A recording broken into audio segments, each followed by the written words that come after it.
Shalom. Ya, puji Tuhan. Shalom. Pagi ini kita belajar dari kisah Yunus, Bapak Ibu Saudaraku. Yunus pasal yang keempat. Ini saya bacakan untuk satu perikop ini, jadi lumayan panjang, tapi ini kisahnya menarik. Yunus belajar menginsafi bahwa Allah mengasihi bangsa-bangsa lain. Tetapi hal itu sangat mengesalkan hati Yunus, lalu marahlah ia. Dan berdoalah ia kepada Tuhan, katanya, bisa minta tolong di mute dulu Bapak Ibu supaya nyaman terdengar. Dan berdoalah ia kepada Tuhan, katanya, ya Tuhan, bukankah telah kukatakan itu ketika aku masih di negeriku? Itulah sebabnya maka aku dahulu melarikan diri ke Tarsis. Sebab aku tahu bahwa Engkaulah Allah yang pengasih dan penyayang, yang panjang sabar dan berlimpah kasih setia, serta yang menyesal karena malapetaka yang hendak didatangkannya. Jadi sekarang ya Tuhan, cabutlah kiranya nyawaku, karena lebih baik aku mati daripada hidup. Tetapi firman Tuhan, layakkah engkau marah? Yunus telah keluar meninggalkan kota itu dan tinggal di sebelah timurnya. Ia mendirikan di situ sebuah pondok, dan ia duduk di bawah naungannya menantikan apa yang akan terjadi atas kota itu. Lalu atas penentuan Tuhan Allah, tumbuhlah sebatang pohon jarak melampaui kepala Yunus untuk menaunginya, agar ia terhibur daripada kekesalan hatinya. Yunus sangat bersuka cita karena pohon jarak itu. Tapi keesokan harinya ketika fajar menyingsing, atas penentuan Allah datanglah seekor ulat yang menggerek pohon jarak itu sehingga layu. Segera sesudah matahari terbit, maka atas penentuan Allah bertiuplah angin timur yang panas terik sehingga sinar matahari menyakiti kepala Yunus. Lalu rebahlah ia lesu dan berharap supaya mati, katanya. Lebih baiklah aku mati daripada hidup. Tetapi berfirmanlah Allah kepada Yunus, layakkah engkau marah karena pohon jarak itu? Jawabnya, selayaknya lah aku marah sampai mati. Lalu Allah berfirman, engkau sayang kepada pohon jarak itu yang untuknya sedikit pun engkau tidak berjerih payah, dan yang tidak engkau tumbuhkan, yang tumbuh dalam satu malam dan binasa dalam satu malam pula. Bagaimana aku tidak akan sayang kepada Niniwe, kota yang besar itu, yang berpenduduk lebih dari 120.000 orang, yang semuanya tidak tahu membedakan tangan kanan dari tangan kiri dengan ternaknya yang sangat banyak. Bapak Ibu, saudaraku, kisah ini menarik karena ternyata ada hamba Tuhan yang kesal kepada Tuhan. Seorang hamba Tuhan yang marah kepada Tuhan. Sesuatu yang luar biasa. Yunus berani berkata, layaklah aku marah sampai mati, gitu. Tapi yang menarik, Tuhan itu luar biasa, mengasihi Yunus dengan luar biasa, dan terjadi obrolan yang menarik. Dan tapi dari kisah ini kita bisa melihat bahwa kekesalan hati itu terjadi karena skenario yang kita pikirkan tidak sesuai dengan skenario yang Tuhan inginkan. Apakah tujuan Tuhan bagi kota Niniwe? Di ayat yang terakhir dikatakan, bagaimana tidak aku akan sayang kepada Niniwe, kota yang besar itu, yang berpenduduk lebih dari 120.000 orang, yang semuanya tidak tahu membedakan tangan kanan dan tangan kiri dengan ternaknya yang banyak. Maksud Tuhan adalah bagi Niniwe keselamatan, bagi kota itu, bagi seluruh penduduk negeri itu.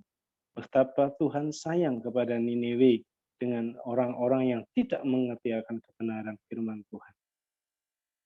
Dan ada hamba Tuhan yang diperintahkan untuk mengingatkan akan hidup di dalam kebenaran. Tetapi ketika Allah mengampuni bangsa Niniwe, dia menjadi kesal. Dia menjadi marah karena dia berharap apa yang dia katakan kepada rakyat Niniwe itu terjadi, bahwa Niniwe akan ditunggang balikkan, Niniwe akan dihancurkan. Tapi ternyata Tuhan punya rencana yang berbeda dari maksud hati Yunus. Lalu Yunus menjadi kesal. Nah, ada yang menarik. Pada saat kesal, Tuhan hibur dia dengan menumbuhkan sebatang pohon jarak yang melampaui kepala Yunus untuk menaunginya. Lalu dia bersuka cita. Jadi apa yang dialami Yunus adalah gambaran yang kita alami, bahwa Kita sering kesal kepada Tuhan karena apa yang kita doakan ternyata belum dijawab. Kita bersukacita karena apa yang kita inginkan Tuhan genapi, Tuhan penuhi. Jadi itulah yang dialami. Tapi dari semuanya itu, bahwa ada maksud Tuhan dalam hidup kita, yaitu keselamatan bagi banyak orang, kesembuhan bagi banyak orang. Orang yang tidak memiliki pengharapan mengalami perjumpaan Tuhan dan memiliki pengharapan. Itulah tujuan Allah dalam hidup kita. Bukan hanya sekedar bahwa doa kita yang belum dijawab, bukan hanya sekedar apa yang menjadi keinginan hati kita dipenuhi Tuhan, bukan hanya seperti itu. Tuhan berbicara kepada kita semua bahwa kita harus terlibat bagi proyek-proyek yang Tuhan rindukan. Yang pertama tadi bahwa harus ada berita keselamatan kepada bangsa-bangsa. Bahwa kita harus terlibat di dalam pergumulan orang-orang lain yang mungkin kita dengar. Puji Tuhan, kita setiap pagi terlibat dalam doa pagi. Kita bisa berdoa bagi saudara kita yang sakit. Kita bisa berdoa bagi saudara kita yang sedang mengalami kesusahan, mengalami pergumulan ketika kita mendengar pergumulan dari saudara-saudara kita. Kita juga bersyukur kemarin ada aksi bagaimana pakaian pantas pakai kita bawa ke gereja, kita kumpulkan ada 3 karung 1 dus atau berapa itu dikirim ke NTT. Kita bersyukur ada donasi untuk saudara-saudara kita yang di NTT.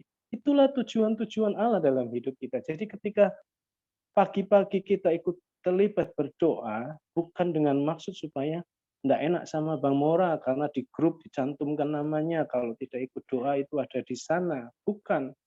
Tapi kita mengalami perubahan pembaruan akal budi bahwa saya berdoa karena saya harus terlibat.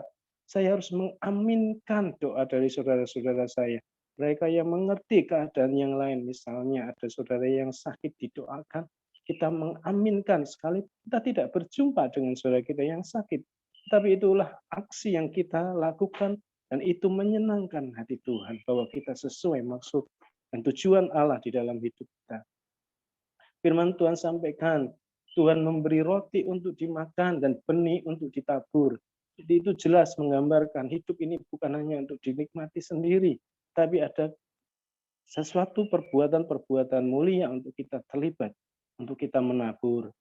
Tuhan Yesus juga memberi contoh teladan yang luar biasa. Tubuhnya terbagi, terpecah, darahnya tercurah bagi banyak orang.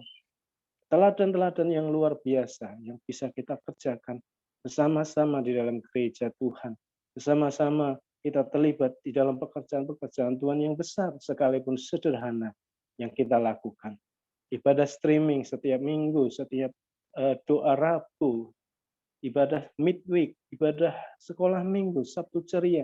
Bagaimana ada orang-orang yang terlibat di sana, kita dukung supaya berita tentang kabar baik, keselamatan, itu sampai bukan hanya kepada sekitar kita, tetapi sampai kepada bangsa-bangsa.